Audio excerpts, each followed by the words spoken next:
தெளிவா சொல்லியிருக்கேன்.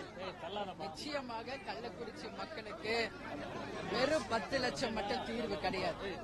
ஏன்னா இன்னைக்கு எத்தனையோ உயிர்கள் நம்ம இழந்திருக்கோம், கண் பார்வை இழந்திருக்காங்க, ஆயிரக்கணக்கான குடும்பங்கள் இதுல பாதிச்சிருக்காங்க.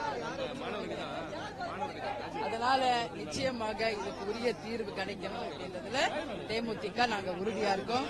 இந்த ஆர்ப்பாட்டத்தை இதோட விட மாட்டோம். அடுத்த கட்ட நடவடிக்கைகளில் நாங்கள் இறங்க இருக்கிறோம்.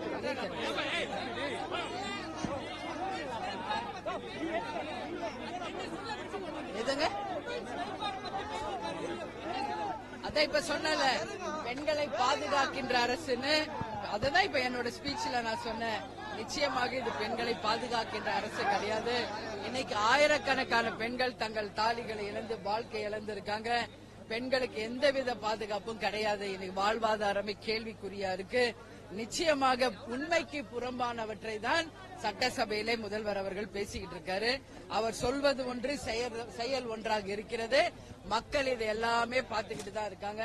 நிச்சயமாக இதற்கான பதிலடி மக்கள் கொடுப்பாங்க. கண்டிப்பாக சிபிஐ என்கொயரிக்கு இதை நாங்கள் வலியுறுத்துவோம். வெறும் சிபிசிஐடி சொல்லி கண் துடைப்பு நாடகத்தை நடத்தி இவங்க தப்பிக்கணும்னு நினைக்கிறாங்க. இதுக்கு உண்மையாக காரணம் திமுகவும் இங்கு இருக்கின்ற எம்எல்ஏக்கள் 2 பேரும் திமுகவை சேர்ந்தவர்கள் தான் என்பதை ஒட்டுமொத்த மக்கள் சொல்றாங்க.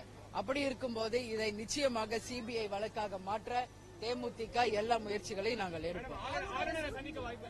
கேட்டிருக்கோம், டைம் கேட்டிருக்கோம். நிச்சயமாக அது கிடைச்ச உடனே உங்களுக்கு அதிகாரப்பூர்வமாக நாங்கள் அறிவிப்போம்.